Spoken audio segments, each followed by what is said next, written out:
ada yang bisa, ada yang enggak ternyata. Aduh, luar biasa ya. Nah, ternyata teman-teman, ini ada pesan dari video ini ternyata, dari gerakan ini. Ketika teman-teman sudah mampu melakukan gerakan tadi, ya, mengendalikan tangan kiri dan tangan kanannya dengan baik, kalau memang sudah mampu, berarti sebenarnya teman-teman sudah melakukan satu bentuk kebiasaan. Sebenarnya sudah biasa, dia sudah memikirkan secara keras dan mulai membiasakan keseringan bergerak untuk melakukan gerakan-gerakan yang tadi di dalam video. Nah, tapi bagi teman-teman yang baru menemukan dan memang tidak berlatih dan nggak belajar dengan gerakan-gerakan tadi, ketika teman-teman melakukan sesuai dengan video tadi, teman-teman akan merasakan, aduh gimana ini, gitu. Ke depan, ke belakang, oke gabung, set, belakang dua-duanya malah gitu ya. Nggak apa-apa, itu proses pembelajaran. Nah, teman-teman yang belum melakukan, itu sebenarnya adalah satu bentuk perubahan yang diinginkan. Kalau teman-teman mau berlatih untuk bisa melakukan gerakan tadi, itu bisa, tapi harus ada proses belajar dan latihan, akhirnya bisa. Karena saya pun sama, karena sering melakukan, akhirnya saya bisa melakukan yang tadi dalam video, gitu. Nah, berkaitan dengan perubahan tadi, yang sudah bisa itu menjadi sebuah kebiasaan, bersyukur dengan itu, teman-teman sudah punya otak berarti, yang sudah bisa. Nah, yang belum gimana, nggak punya otak dong gitu ya. Nggak, punya otak dua-duanya. Yang belum bisa, belum mampu dengan gerakan 5 gerakan tadi, punya otak, bersyukur dengan itu, dua-duanya punya otak. Yang membedakan adalah orang yang sudah membiasakan diri gerakan-gerakan tadi, berarti gerakan-gerakan tadi sudah masuk ke dalam zona otak kanan. Subconscious mind sudah menjadi sebuah kebiasaan berarti. Tapi bagi orang-orang yang baru menemukan dengan satu bentuk gerakan, satu bentuk peristiwa, terus dia kaget, terus dia belum mampu melakukan pada saat itu, berarti masih masuk ke dalam zona otak kiri, subconscious mind, gitu. Nah, belum masuk ke dalam, masih berproses gitu ya, belum kebiasaan. Nah, itu bedanya. Jadi orang-orang yang sudah mampu menjadi sebuah kebiasaan itu berarti dia standar berpikirnya sudah di otak kanan untuk gerakan tadi. Yang belum mampu berarti masih standar otak kiri bagi yang belum mampu dengan gerakan tadi, gitu ya. Nah, sekarang pertanyaannya adalah, ketika sesuai dengan tema kita itu kan tentang keterpurukan menjadi sebuah motivasi kita untuk menjadi orang lebih baik, gitu ya. Nah, biasanya keterpurukan itu diakibatkan apa sih? Insecure itu diakibatkan oleh apa sih sebenarnya? Pasti ada satu peristiwa tertentu, benar nggak sih? Nah, ternyata ini bisa dibahas nih dari struktur otak, dari mekanisme berpikir yang ada di kita rasakan juga sebenarnya. Proses berpikirnya begini, kalau teman-teman definisi berpikir itu bisa teman-teman catat juga. Definisi berpikir kalau menurut salah satu dokter komunikasi, dia juga ahli tafsir Quran juga, dia mengatakan begini, berpikir adalah proses mengolah data yang ada di dalam otak yang ditangkap oleh panca indera. Nah, singkatnya begitu. Berarti kalau kita mau memikirkan sesuatu yang positif, pastikan indera kita menangkap sesuatu yang positif juga. Gitu. Nah, dan hati-hati dengan bahasa self-talk. Karena self-talk ini akan didengar sendiri sama diri kita. Saya khawatir self-talk ini menjadi program dalam otak kanan menjadi sebuah kebiasaan. Ini peristiwanya sama dengan ketika teman-teman merasa terpuruk dan insecure terhadap peristiwa tertentu. Misalkan, ih dia mah kayak yang aku mah apa tuh orang miskin. Misal, ya, satu peristiwa itu. Kita melihat satu kalangan orang kaya, akhirnya kita memblok diri, nggak mau berkomunikasi dengan mereka. Mereka mah orang kaya, gua mah apa tuh orang miskin. Maaf, itu diucapkan tapi didengar sama telinga kita. Kalau itu sering kita ucapkan dan didengar sama otak, telinga kita, itu terprogram dalam otak loh. Dan masuk ke dalam otak kanan. Dan yang pada akhirnya masuk ke otak kanan, bahasa miskin masuknya ke otak kanan. Yang pada akhirnya itu terprogram dengan baik, tubuh kita, ucapan kita akhirnya terproses untuk miskin. Nah, jadi kalau teman-teman menemukan sesuatu yang membuat teman-teman insecure, merasa terpuruk, cara berpikirnya mulai diganti, frame-nya mulai diganti, sehingga yang bisa keucap sama kita, bahkan masuk ke dalam benak hati, itu ada sesuatu yang negatif. agar yang adalah sesuatu yang positif, agar terprogram dalam otak kita adalah sesuatu yang positif. Contoh, oleh satu peristiwa, mereka mau orang kaya ya, kita belum mampu pada saat itu, oke, mereka orang kaya, gue juga bisa loh kaya, tenang aja, pede aja, Allah maha kaya, gue bisa kaya, ikhtiar, gitu. Jadi bahasa yang keluar dari mulut masuk ke dalam telinga kita sendiri itu terprogram dengan baik. Itu sering dilakukan yang pada akhirnya ada kesempatan kita menjadi orang-orang yang lebih daripada sebelumnya. Itu kita bisa temukan, bahkan bisa kita ciptakan. Itu yang terjadi. Nah, prosesnya ketika teman-teman mendengarkan sesuatu, melihat sesuatu, itu masuk dulu kotak kiri, teman-teman. Dia masuk dulu kotak kiri. Misalkan sesuatunya adalah yang positif, otak kanan akan sulit merespon yang positif kalau isi otak kanannya yang terprogram dalam otak kanan itu adalah sesuatu yang negatif dominannya. Jadi kritikal areanya atau pintu gerbangnya itu tidak terbuka dengan baik. Akhirnya ada batasan-batasan tertentu. Teman-teman misalkan contoh peristiwanya adalah ada temannya teman-teman ngajak nyuri. Ada satu handphone nganggur gitu ya, ditinggalin sama pemiliknya, itu nggak sengaja. Ada satu temannya teman-teman, loh, kesempatan nih, kita curi.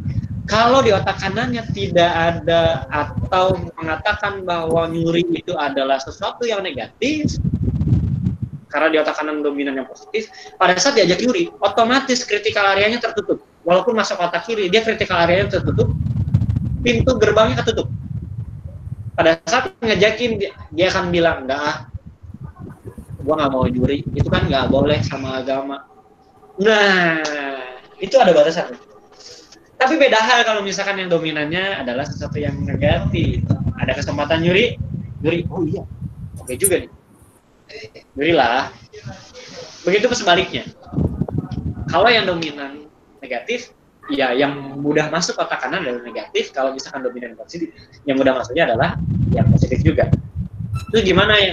Saya tuh berpikirnya negatif mulu nih. Ya sudah, mulai sekarang ketika kita melihat suatu peristiwa tertentu, ambil sisi positif. Makanya kita harus pintar-pintar mengambil hikmah dari sebuah peristiwa. Itu karena hal itu.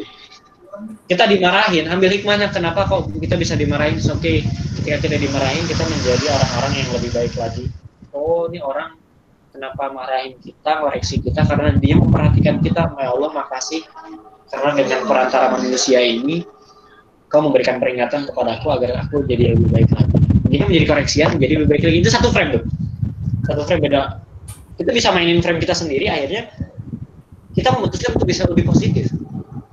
Karena orang lain itu di luar dari kendali kita, mohon maaf. Orang lain itu di luar dari kendali kita, makanya kita nggak bisa maksa orang lain untuk melakukan A, B, C, D, F, G sesuai dengan keinginan kita.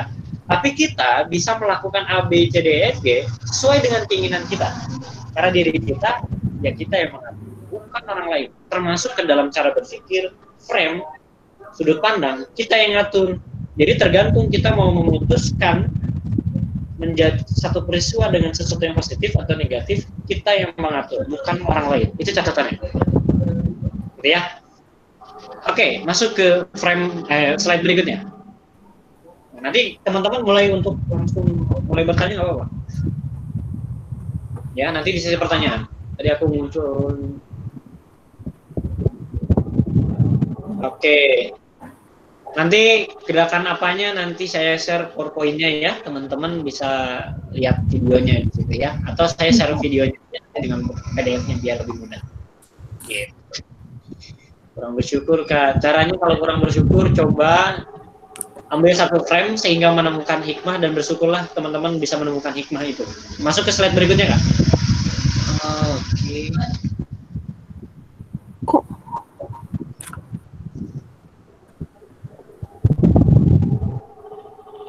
Slide-nya muncul.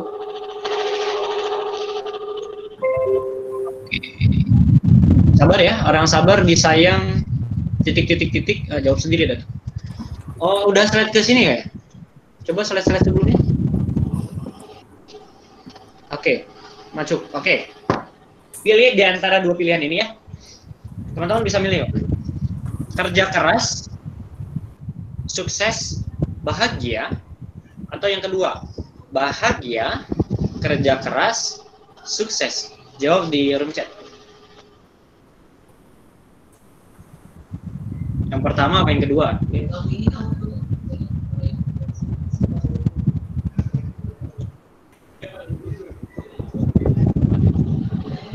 Yang pertama Kak, tadi di aku muncul apa belum? Kayak yang tadi muncul hitam nanti nggak apa-apa, nanti videonya saya kirim ya. Jadi tenang aja, teman-teman bisa praktik melihat videonya. Oke, yang pertama apa yang kedua? Silakan teman-teman pilih caranya. Mau pilih yang pertama apa yang kedua?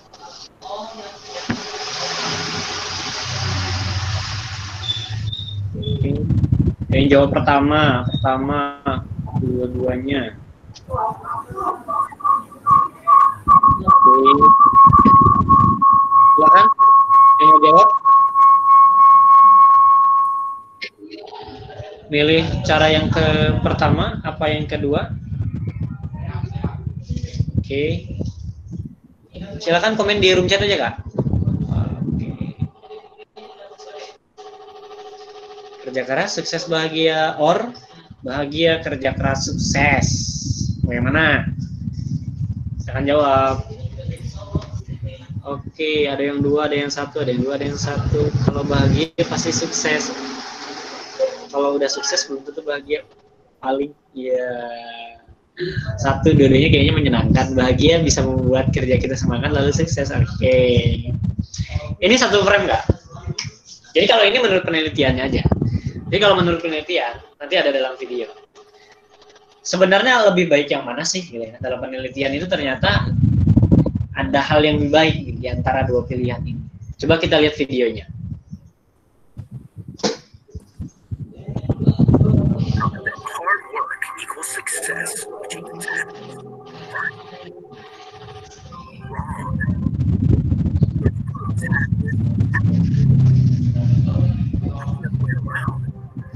Did you know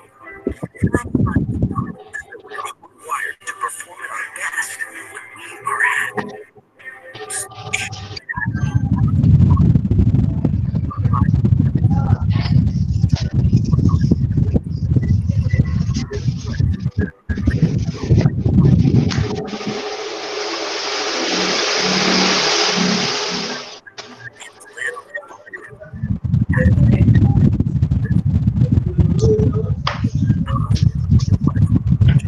Our bodies release chemicals that actually help increase concentration and focus. Take your attitude toward life.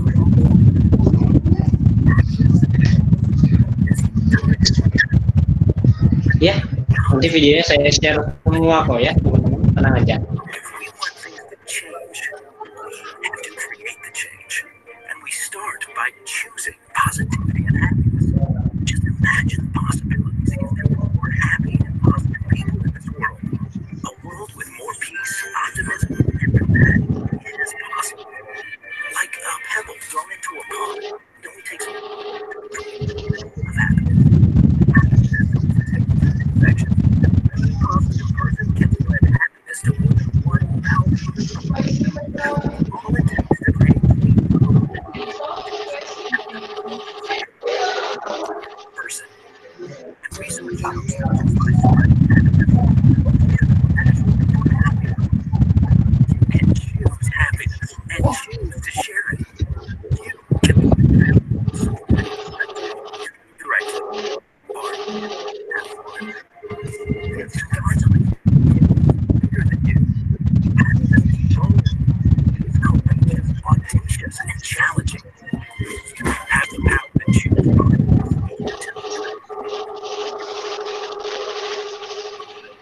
Be the one who makes the difference. Oke, siap ya. Bahagia, setelah ini harus bahagia. Apapun yang terjadi, mulai sesuatu dengan kebahagiaan. Karena kebahagiaan itu ternyata menjadi sesuatu frame yang luar biasa. Kalau kita berpikir misalnya bangun pagi, aduh, alhamdulillah masih bisa hidup, itu menjadi semangat. Maka ketika teman-teman bangun tidur, ya. Tapi kalau misalkan teman-teman punya visi-visi besar, awali dari kebahagiaan. Kenapa? Karena ketika melakukan penuh dengan kegembiraan, gitu ya. Karena tadi seperti dalam video bahwa kegembiraan, kebahagiaan menular pada banyak orang. Jangan sampai pada saat kita merasa di rumah misalkan, di rumah ternyata kita sedang dalam terpuruk sekali, tiba-tiba keluar, keterpurukan kita bawa, itu menular pada orang lain, pada akhirnya orang lain, ih kamu kenapa sih diem aja. Nah, kalau kita mau belajar profesional dan mulai untuk mau memanage diri dengan baik, kita bisa menentukan pilihan bahwa oke, di tempat kerja saya fokus kerja dengan penuh kebahagiaan, ini privasi aku dengan keluarga, cukup di sana saja. Yuk kita selesaikan, fokus pada solusi. Kita selesaikan masalah ini. Tapi mulailah untuk bisa bahagia, karena bahagia itu suatu keputusan manusia dengan frame-nya tersendiri. Dia bisa memutuskan dirinya bahagia atau sedih. Contoh, ditabok. Ada orang yang berpikir ketika ditabok, dia sedih. Ih, kenapa sih aku ditabok? Padahal dia bisa memutuskan, wih, ditabok. Responnya beda. Respon beda, frame itu beda akhirnya. Frame yang dia pakai beda. Ada yang dia ketika ditabok dia berpikir sedih, yang pada akhirnya dia tidak mau melakukan lagi, gitu ya, tidak mau mencoba lagi pada sesuatu yang sama tapi dengan cara yang berbeda. Ada yang ketika ditabok dia menjadi sesuatu yang tamparan hebat bagi kehidupan dia. Makanya ada orang-orang yang baru sadar ketika ditabok, ternyata ditabok dia baru sadar, oh oke, gue tuh ternyata punya salah ya, langsung gue perbaiki. Ada yang langsung begitu, frame-nya beda. Padahal, dan kita bisa memutuskan hal-hal model begitu. Makanya kebahagiaan itu bisa kita ciptakan sendiri, bukan orang lain yang menciptakan. Justru saat kita menciptakan kebahagiaan kita sendiri, kebahagiaan itu bisa menular pada orang banyak. Gitu ternyata. Makanya kalau saat ini teman-teman belum merasakan kebahagiaan, coba putuskan mulai hari ini.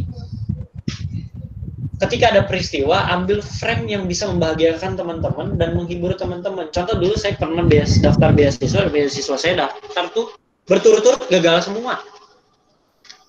4 beasiswa gagal semua. Tapi saya ambil satu frame. Oh, gagal ya. Terus kita cek apa yang membuat gagal. Oh, ternyata dari keempatnya pas dianalisis, ternyata keempatnya itu pakai SKTM, surat keterangan tidak mampu. 4-4-nya. Akhirnya saya mengambil frame dan memutuskan, oke, mungkin Allah ngasih pesan bahwa sebenarnya saya diciptakan bukan menjadi orang-orang miskin, tapi saya diciptakan diminta untuk jadi orang kaya. Ya udah pede aja, orang kaya. Bisa oke lah, orang kaya nggak lulus ya oke lah, nggak masalah. Orang kaya itu menghibur dan kita menciptakan kebahagiaan sendiri. Walaupun sebenarnya ya intinya nggak lulus. Tapi nggak masalah. Yang penting kita bisa membahagiakan self care pada diri kita gitu. Self care aja itu salah satu bentuk self care kita. Terus ketika sedang melakukan yang tadi bahagia, tapi nyoba lagi dan kita cek lagi penguatan. Ya udah, daftarlah beasiswa yang sekiranya tidak memakai surat keterangan tidak mampu pada saat itu. Daftar, lulus teman-teman. Itu membuat diri kita lebih pede lagi. Oh, oke, Allah menginginkan kita jadi orang kaya. Pede aja, orang kaya. Itu yang dilakukan ternyata makin kuat. Akhirnya kita ya sudah membuat mental diri jadi orang kaya. Mentalnya harus kayak gimana sih? Oh, harus A, B, C, D, E, F, G pelajari. Karena ternyata antara kesempatan dan kemampuan harus sejalan dan beriringan. Kemampuan harus sesuai, tapi ingat kita harus juga meningkatkan dan menciptakan kesempatan-kesempatan baru. Kesempatan baru muncul, kita harus dibarengi dengan terus belajar. Karena kalau misalkan kita nggak terus belajar, ya kesempatannya modelnya akan sama dan levelnya akan sama aja. Gitu. Oke, kita diciptakan sama Allah dengan waktu yang sama, yaitu 24 jam, seminggu, 7 hari gitu ya. Ada orang yang merasa waktu 24 jam itu nggak cukup dalam waktu 1 hari. Bisa jadi bukan karena nggak cukup, tapi bisa jadi karena nggak bersyukur, itu aja sih. Bisa jadi, saya bilang, bisa jadi ya, tergantung pada manusia. Kita ciptakan dengan waktu yang sama. Dalam 1 hari, kita itu 24 jam. Pertanyaannya adalah, dalam 24 jam, dengan waktu yang sama itu, kita mau menghabiskan sesuatunya itu dengan low impact activity atau high impact activity. Atau kalau kita mau pada move yang tadinya negatif kepada positif, atau positif kepada positif, kita mau menghabiskan waktu dengan kegiatan yang negatif atau positif.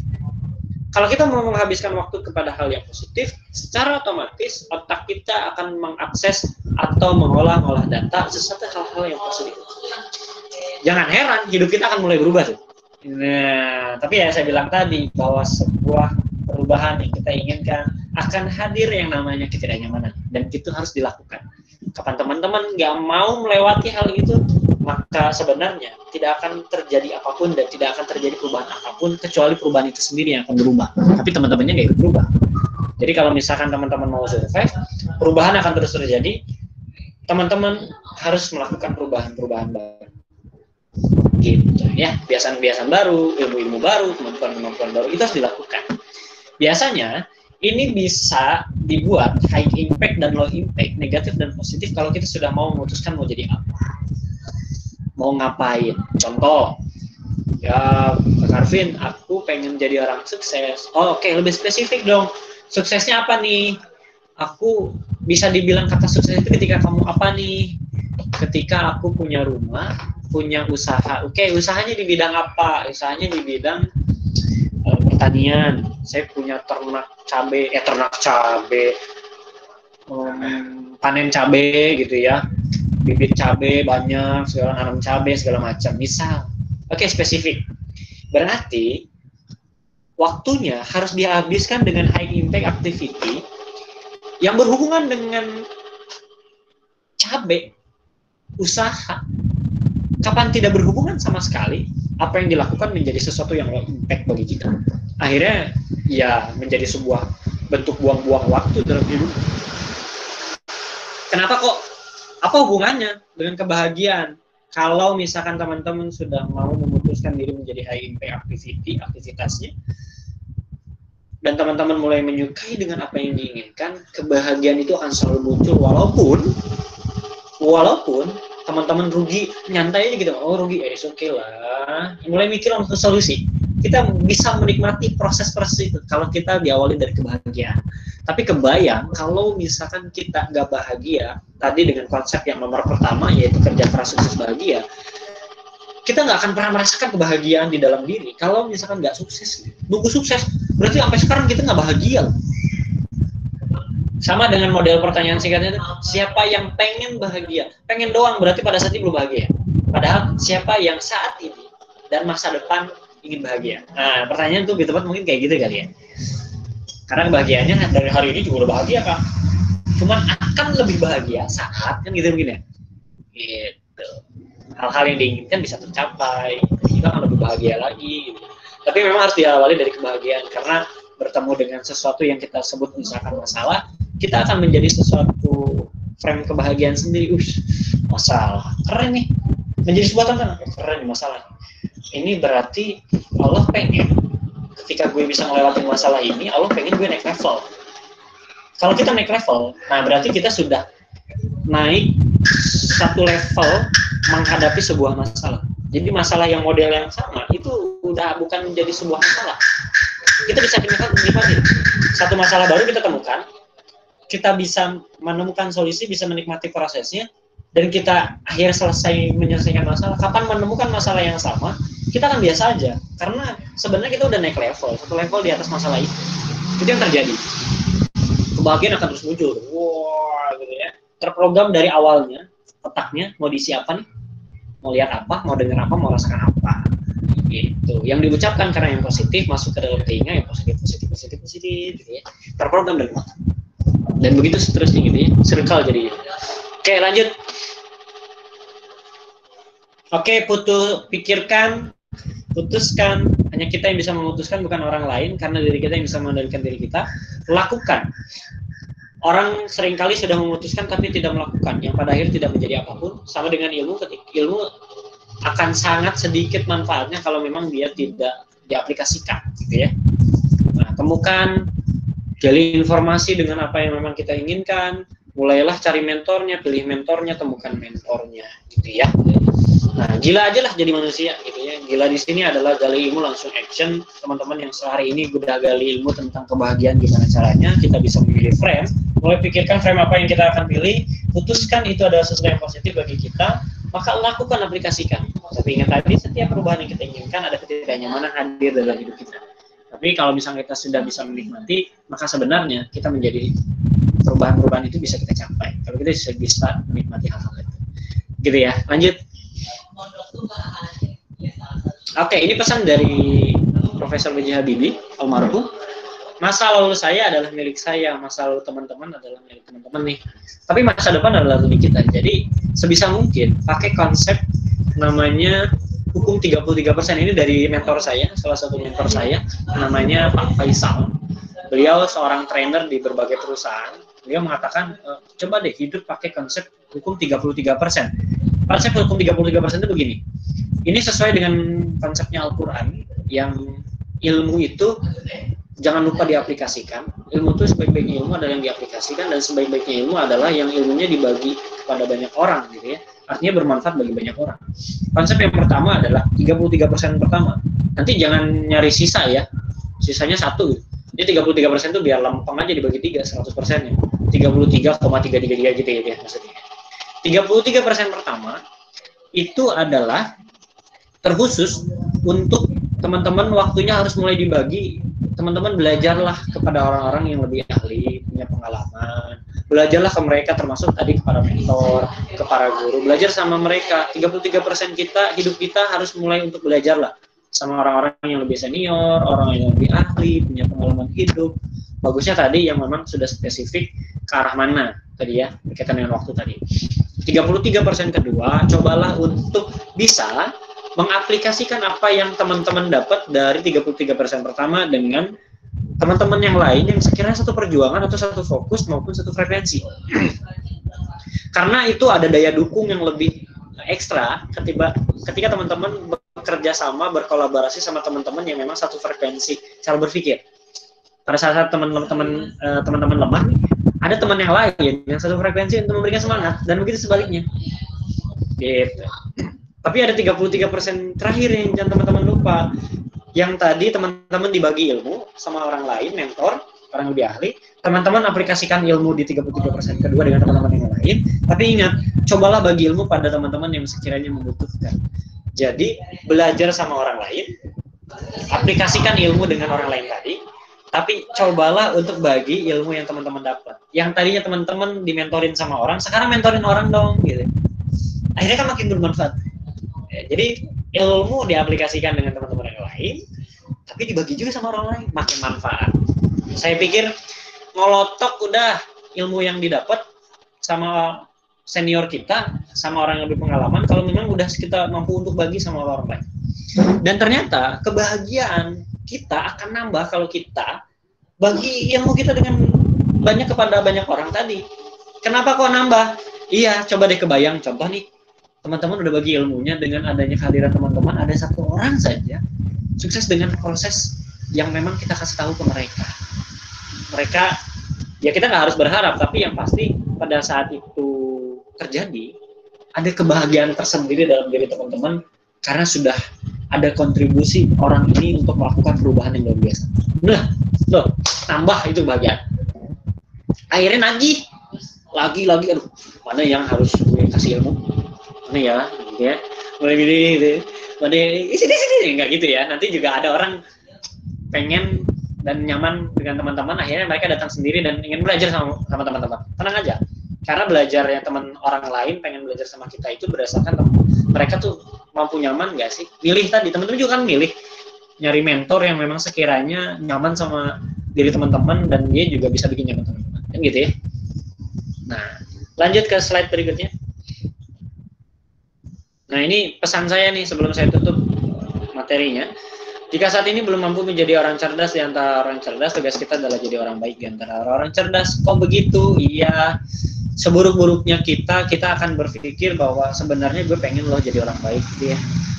Kita nggak pikir, aduh seburuk-buruknya gue pengen jadi orang pintar. Nggak gitu kayaknya.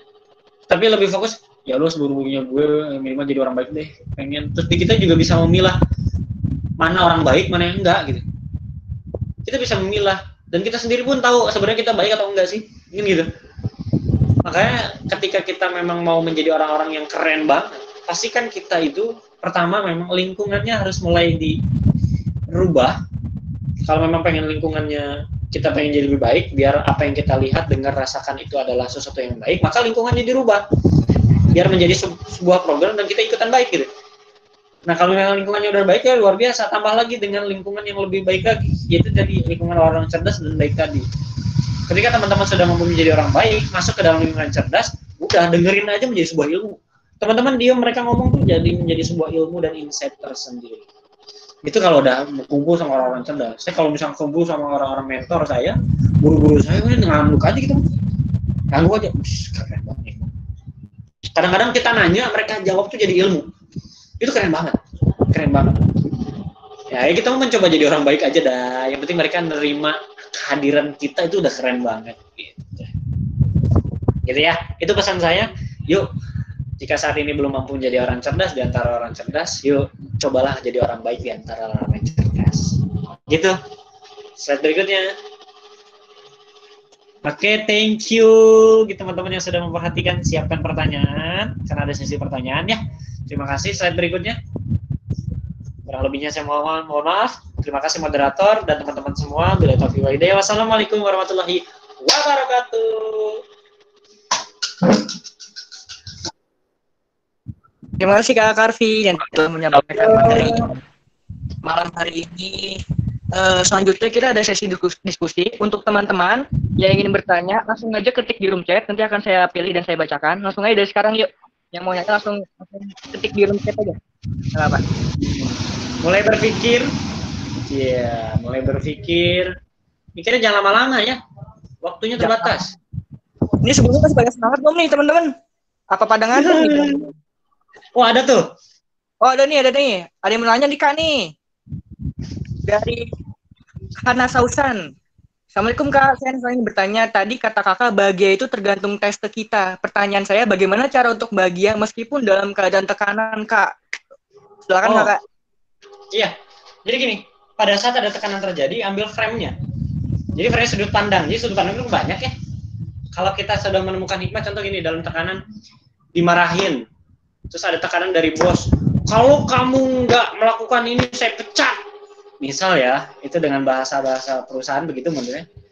Nah, kalau misalkan ternyata petinggi perusahaannya bilang kayak gitu, atau manajer kita bilang kayak gitu, sekiranya yang dilakukan apa? Oh, itu satu bentuk ancaman, biar kita mau bergerak, ya sudah, bergeraklah maksimal, sudah, lakukan yang terbaik. Pada saat sudah melakukan yang terbaik, Allah yang menentukan, sekiranya Allah memberikan bisikan, bisikan. Sekiranya Allah redonya saya dipecat atau enggak.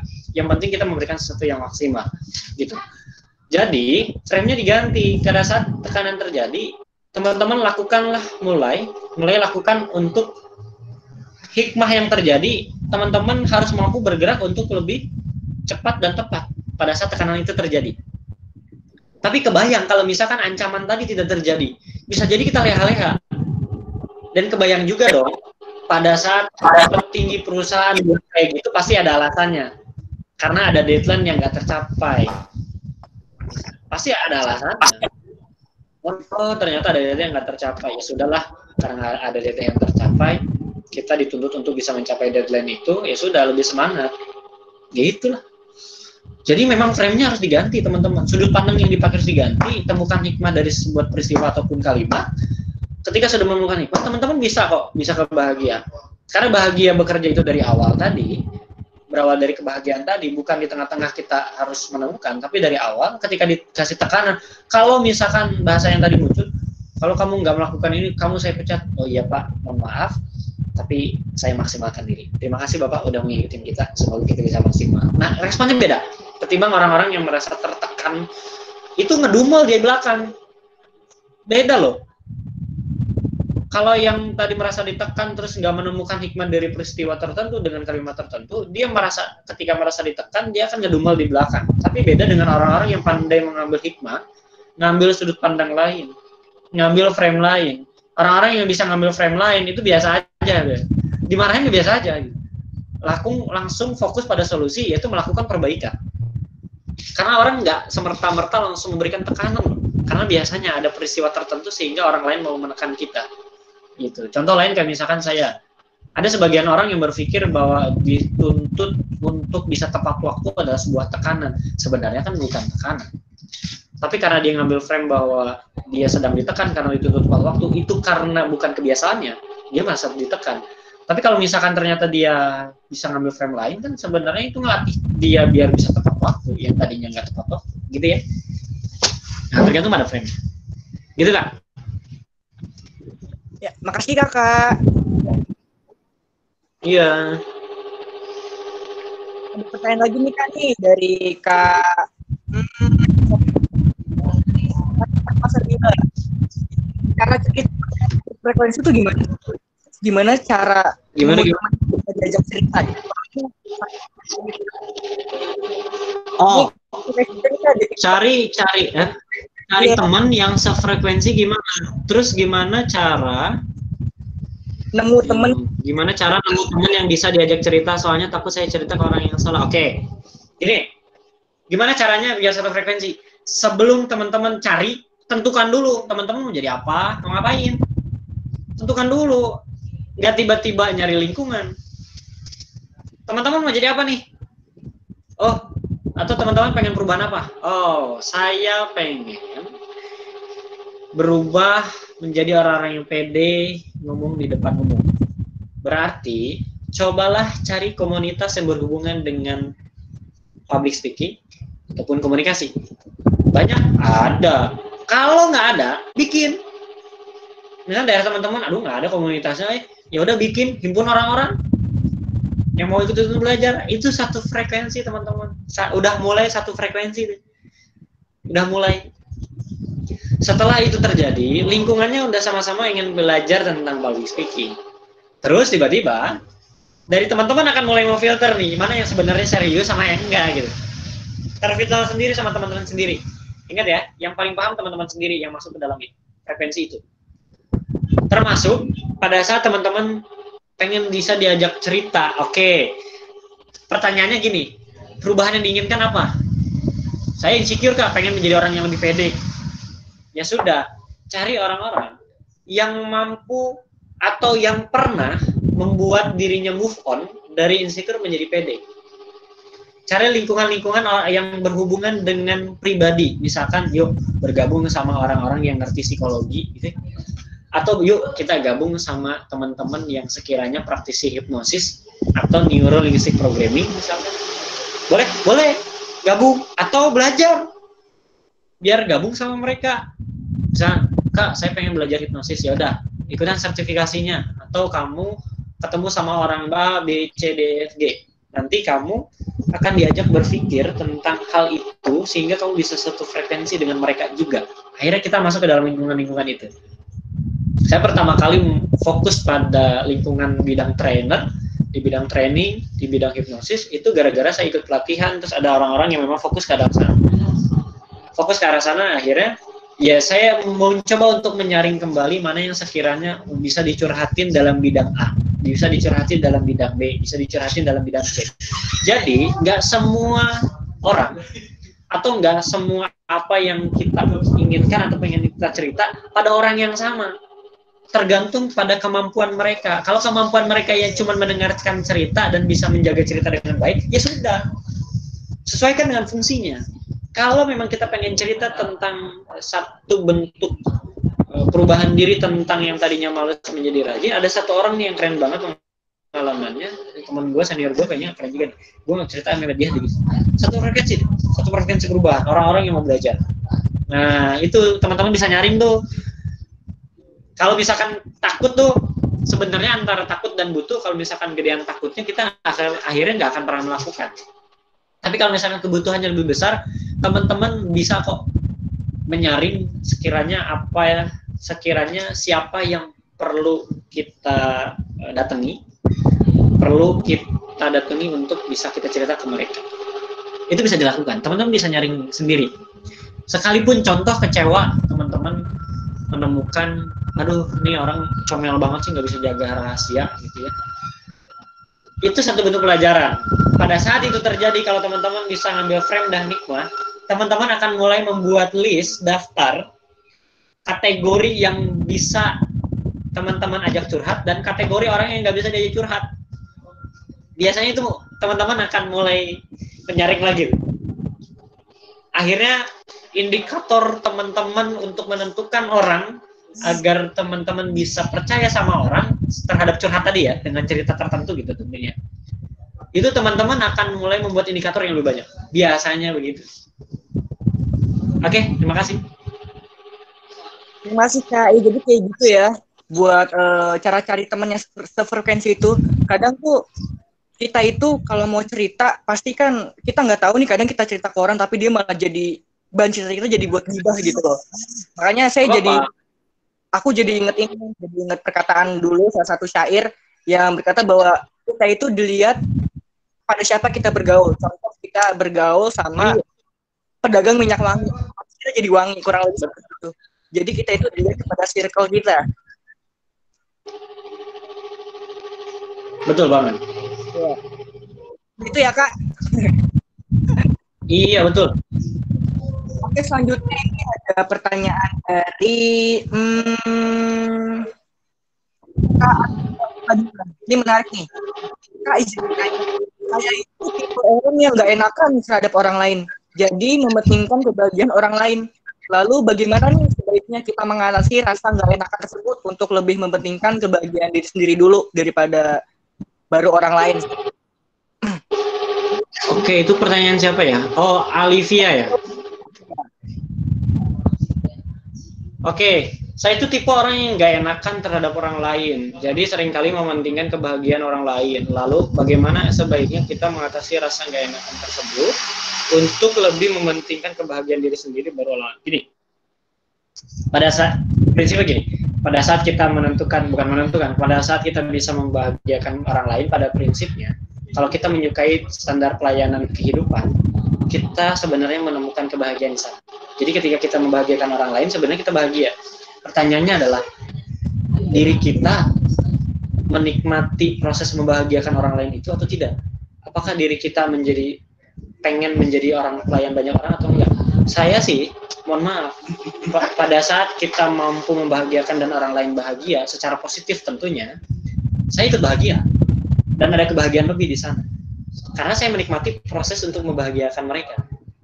Karena dengan kehadiran saya, mereka bisa bahagia. Bahkan satu momen tertentu, kalau kita lagi public speaking terus kita diketawain, saya mau bersyukur diketawain, bukan malu, bersyukur. Pertama kali saya public speaking terus diketawain itu, saya ikut ketawa. Kenapa? Karena satu frame mengatakan dalam otak saya, ya kalau misalkan mereka ketawa terus bahagia, ya gue bahagialah. Kenapa? Iya, mereka kan ketawa gara-gara kita. Ya berarti ada pahala buat kita. Mereka bahagia, gitu. It's okay. Kita menikmati proses itu, gitu. Tapi kalau kita nggak mampu menikmati proses itu, apa yang terjadi? Ya kita merasa, ya ampun, gue nggak bahagia. Padahal kan bahagia bisa diputuskan, tadi saya bilang tadi, tergantung pada frame-nya. Teman-teman bisa ngambil frame itu dengan baik atau tidak, gitu. Nah, kalau ternyata teman-teman misalnya berpikir, membahagiakan orang lain dulu, dimanfaatin orang lain dulu, nggak enakan, harus gini, harus gitu, buat orang lain dulu, buat gua kapan? Oke, kalau misalkan ternyata itu teman-teman sering lakukan, hal yang pertama kali tadi frame-nya mulai diubah. Kalau memang ternyata teman-teman punya kebahagiaan diri sendiri, ya sudah, sediakan waktu untuk membahagiakan diri teman-teman secara lebih. Self-care tadi, teman-teman bisa bahagia secara lebih, saya bilangnya secara lebih, bukan bahagia aja tapi secara lebih. Itu dengan apa? Misalkan teman-teman ke gunung, ya udah, me time-nya ada istilah begitu kan, untuk sendiri gitu. Kadang-kadang saya pernah menemukan satu perempuan atau laki-laki datang ke mall, jalan aja sendiri, kasih tanya, ternyata ya me time kan, mereka tuh bahagia dengan kesendiriannya untuk jalan ke mall sendiri gitu, tanpa ada temannya. Teman-teman yang tahu teman-teman bisa bahagia secara lebih itu hanya teman-teman yang tahu ya. Karena berbeda-beda, tergantung pada frame dan cara berpikir teman-teman. Itu beda-beda. Itu caranya. Tapi saya pikir karena saya menemukan satu kalimat dari guru saya begini. Manusia itu adalah pelayan bagi manusia lain. Manusia adalah pelayan bagi manusia lain. Tugasnya seorang pelayan adalah bagaimana melayani seorang konsumen. Kalau saya bisa melayani orang lain dengan baik, ada kebahagiaan di sana, karena sebenarnya catatannya adalah saya bisa menikmati prosesnya. Kapan tidak bisa mampu dan tidak bisa mengambil frame, bisa menikmati prosesnya, kita nggak akan pernah menemukan saat orang bahagia, kita nggak akan menemukan kayak gitu. Kita hanya menemukan orang bahagia ya orang lain, gitu, bukan kita. Padahal kan sebab mereka bahagia ada yang kedaharian kita. Ya kalau saya sih bersyukur, apa-apa, oke lah. Gitu. Nah kalau misalkan ternyata itu bisa dilakukan, teman-teman bisa kok menemukan kebahagiaan. Tapi saya bilang tadi bahwa ada proses teman-teman bisa melakukan adaptasi tadi. Karena kan awalnya ya mungkin secara mindset teman-teman berpikir bahwa teman-teman bukan pelayan bagi manusia lain. Tapi kebayang deh kalau misalkan saya berupaya menjadi pelayan bagi manusia lain. Teman-teman yang sekarang lagi belajar berupaya menjadi pelayan bagi manusia lain. Teman-teman pengen melayani, saya pengen melayani. Kan keren. Akhirnya saling melayani. Akhirnya ada kebahagiaan masing-masing. Nah, itu bisa terjadi. Atau lebih mudah gini. Kita kita diminta untuk belajar memahami orang lain. Tapi jangan pernah paksa orang lain untuk memahami kita. Kita cobalah untuk belajar memahami banyak orang. Tapi jangan pernah paksa orang lain itu memahami kita. Kalau misalkan kita paksa untuk orang lain memahami kita dan setiap orang berpikir demikian, maka kita tidak akan pernah saling memahami.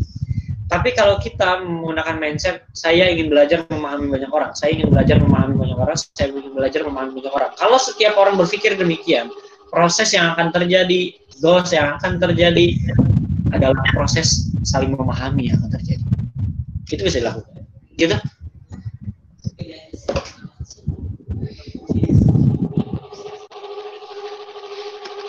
Silakan ya. Udah ya, Kak? Iya. Lanjut saya bacakan pertanyaan saja. Jangan tanya banyak nih Kak yang mau nanya nih. Sampai scroll ke bawah berapa? Iya, dipilih aja Kak. Oke, coba nanti ini gini, ada.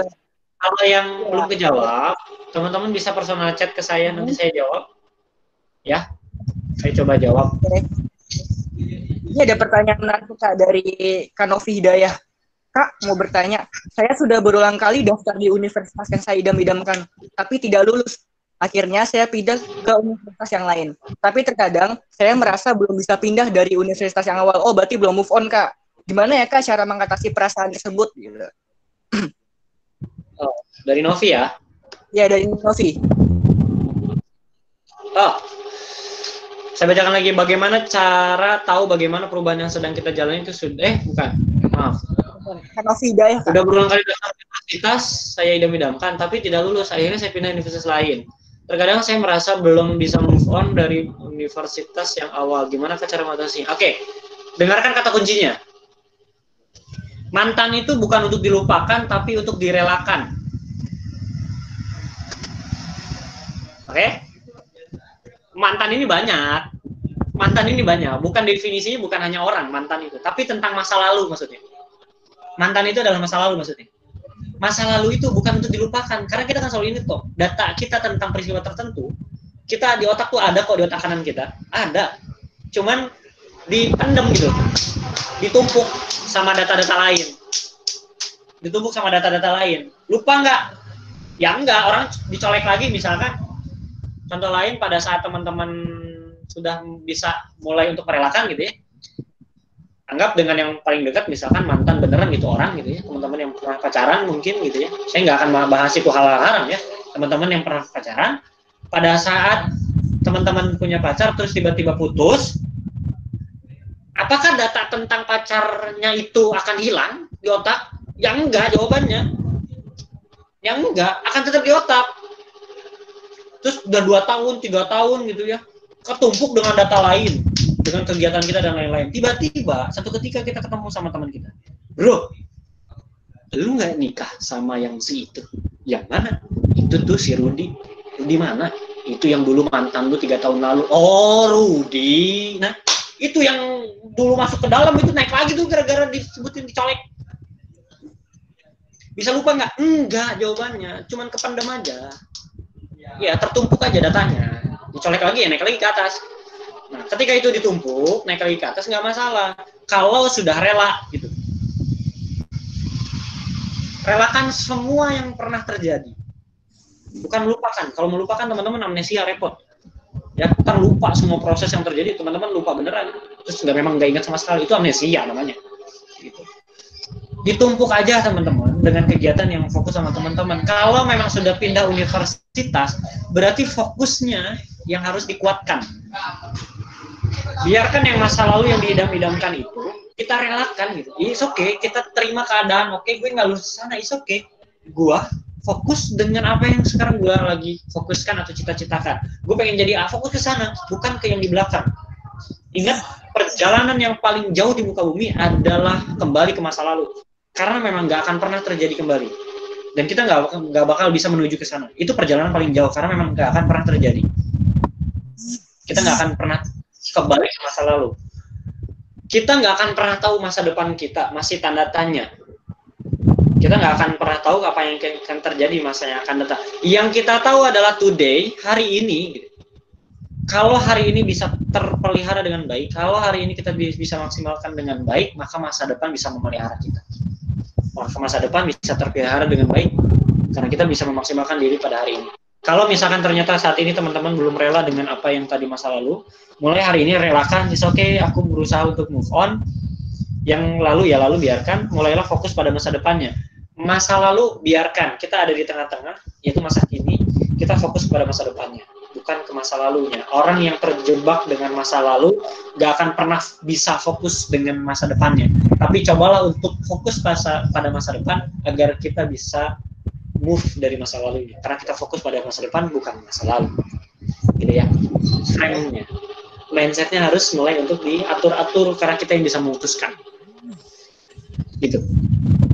Ya, terima kasih Kak. Siapa lagi nih ya? Siapa lagi ya? Ayo dong kepada teman-teman, kalau misalkan mau ada yang mau tanya, nggak usah malu-malu, langsung ketik aja di room chatnya. Dipilih lagi Kak, itu masih ada yang belum. Ya. Ini dari siapa nih?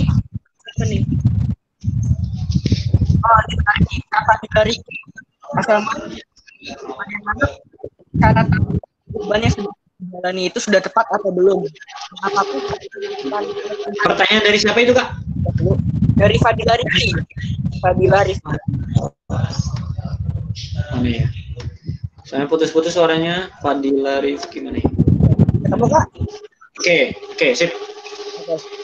Bagaimanakah cara tahu bahwa perubahan yang sedang kita jalani itu sudah tepat atau belum?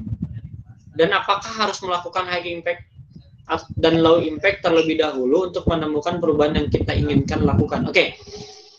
Tepat atau belum tergantung teman-teman ya. Contoh, ini teman-teman bisa menentukan sendiri teman-teman mau jadi apa dan mau melakukan apa. Oke? Tentukan dulu goalnya. Segala sesuatu, tentukan dulu goalnya. Kata teman-teman pengen pandai public speaking, teman-teman goalnya pengen jadi apa dulu nih? Kenapa harus pintar public speaking? Teman-teman kalau misalnya goalnya pengen jadi seorang polisi, goalnya tentukan. Hanya sebatas polisi kah? Atau hanya ada cita-cita lain polisi yang A, B, C, D, F, G gitu ya? Itu harus ditentukan. Coba tentukan itu dulu. Goalnya ditentukan dulu. Goal. Tentukan dulu. Kalau sudah ditentukan, bagus. Kalau belum menentukan, tentukan dulu. Saran-sarannya tentukan dulu. Karena itu bisa membantu ketika teman-teman bisa menentukan. Ketika sudah menentukan, apakah sudah tepat atau enggaknya, teman-teman bisa menentukan sendiri. Seperti yang tadi pada slide tertentu tentang gila. Itu kan ada bagian atas. Pikirkan, tentukan, lakukan. Pikirkan dulu, memang mikirinnya butuh waktu sih. Kenapa butuh waktu? Karena itu kan menyangkut tentang masa depan nih. Saya juga perlu memikirkan sekitar 3 hari untuk memikirkan saya mau masa depan mau apa gitu ya. Dipikirin, gali informasi dulu. Oke, pengen jadi pengusaha di bidang A. Akhirnya saya gali informasi di luar handphone. Cari informasi tentang di bidang training, pelatihan sumber daya manusia dan lain-lain misalkan. Cari informasi banyak-banyaknya. Itu untuk menguatkan sebenarnya. Cari informasi dan gali ilmu sebanyak-banyaknya. Itu adalah proses penguatan diri kita terhadap A. Dan pengetahuan juga buat kita. Udah dicari, oke. Udah dicari, mulai diputuskan. Oke, jadi seorang pengusaha. Usaha apa? Di bidang pengembangan SDM, pendidikan dan pelatihan atau sejenisnya. Oke. Sekarang gali informasi lagi. Tahapan apa yang harus dilakukan agar kegiatan kita menjadi high impact bukan low impact? Tahapannya oke, cari guru yang berhubungan dengan itu. Oke, berarti besoknya, lusanya, cari guru yang berhubungan dengan apa yang kita inginkan. Datangi dia. apa yang kita lakukan, datangi dia itu akan menjadi high impact, bukan low impact. Yang mengarah pada goalnya. Jadi yang tadi itu tahapan-tahapan dan proses untuk ke arah goal itu menjadi high impact, bukan low impact.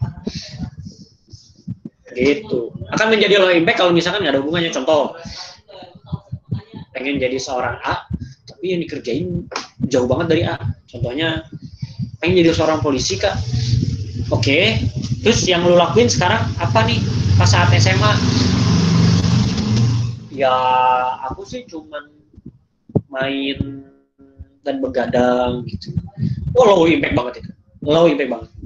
Pengen jadi polisi, padahal fisik dia harus fit. Berarti harusnya dia mulai olahraga, mulai berenang, mulai ini. Itu menjadi high impact apa yang dia lakukan. Kak, saya pengen menjadi pengusaha jangkrik misalnya. Terus tiba-tiba dia ngambil kuliahnya misal gitu ya, di bidang misalkan di bidangnya matematika murni.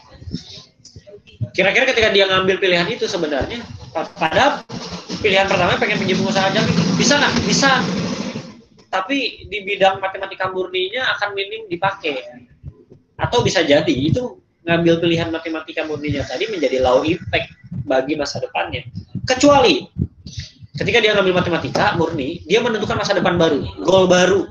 Gara-gara dia sudah masuk dan bisa menikmati proses ketika dia masuk kuliah itu. Beda ya. Jadi goalnya tentukan dulu, pahami, gali informasi tentang prosesnya, lakukan prosesnya, maka apa yang dilakukan menjadi high impact. Bukan low impact lagi. Makanya kenapa butuh mentor gini. Mentor tuh fungsinya, para mentor, orang yang punya pengalaman biasa punya formula, punya pola yang sudah mereka pakai, yang bisa kita pakai juga, sehingga kesuksesan, kebahagiaan yang lebih itu bisa dicapai dengan lebih cepat. Ketimbang teman-teman nggak punya mentor, terus survive gitu, gagal lagi gitu, terus menemukan, tapi waktunya biasanya durasinya akan lebih lama.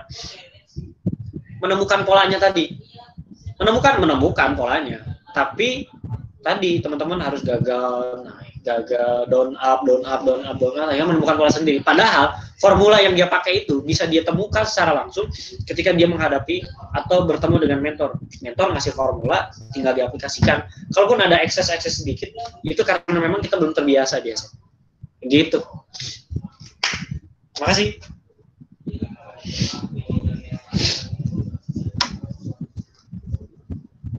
Mangga.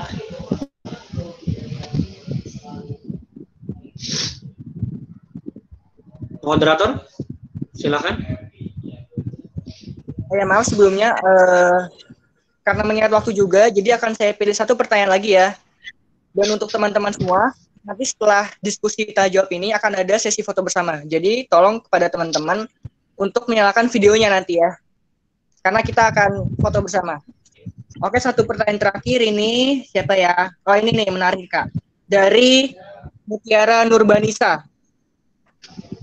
Izin bertanya Kak, nama saya Mutiara Nurbanisa. Saya orang yang nggak bisa bodo amat Kak, selalu dipikirin dan selalu dijadiin beban, padahal hal yang amat sepele. Gimana ya Kak caranya biar kita bisa punya rasa bodo amat terhadap sesuatu yang tidak seharusnya dipikirkan? Terima kasih. Oke, dipikirkan tuh nggak apa-apa. Pikirkan nggak apa-apa. Tapi apakah yang dipikirkan itu menjadi hal yang positif atau negatif hasilnya? Itu aja. Kalau negatif, berarti mulai pakai frame yang bisa melahirkan pikiran-pikiran positif. Kalau ternyata positif, bagus gitu. Tapi ada satu kalimat yang saya pernah mendengar dari siapa ya? Saya lupa. Saya sedikit lupa siapa yang mengatakan, tapi begini. Beliau berkata, semakin dewasanya manusia ditandai dengan dua hal. Satu, menyimpelkan sesuatu yang memang sekiranya rumit bagi banyak orang. Dia bisa simpel dalam berpikir, padahal orang lain bisa merumitkan. Tapi dia bisa menyimpelkan sesuatu. Yang kedua adalah bijaksana dalam merespon sesuatu. Maka kalau semakin dia bisa menyimpulkan atau menyederhanakan sesuatu, berarti kedewasaan mulai muncul. Semakin rumit sesuatu dan dia semakin bisa menyederhanakan, semakin dewasa. Semakin dia bisa merespon secara bijaksana, secara baik, maka dia semakin dewasa. Itu indikator yang diberikan sama salah satu guru saya juga.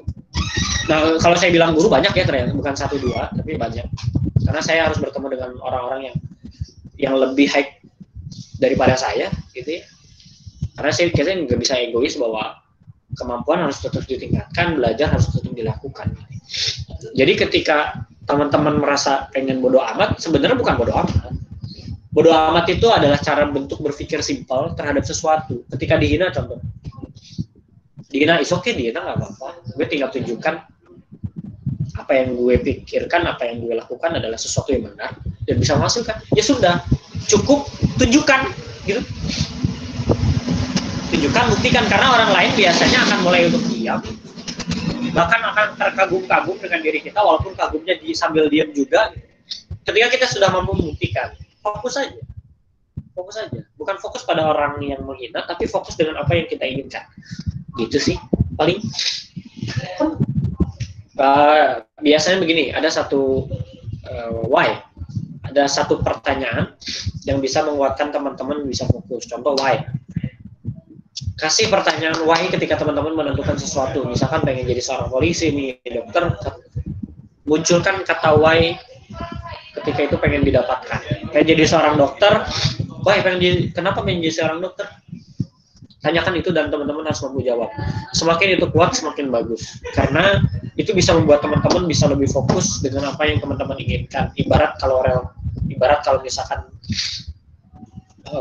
teman-teman berjalan, teman-teman tuh nggak mulai untuk lirik dan ikuti panggilan orang lain, tapi teman-teman tetap ada rules yang teman-teman sudah buat. Ada yang manggil ya cuman, kemana, mau kesini, tapi tetap ada jalannya gitu. Tapi mulai untuk tidak belok ngikutin apa yang mereka inginkan gitu. Tapi tetap fokus pada yang kita inginkan. Itu kenapa tetap bisa berdiri tegak di situ, karena kita punya why yang cukup kuat gitu. Makasih. Terima kasih Pak. Alhamdulillah selesai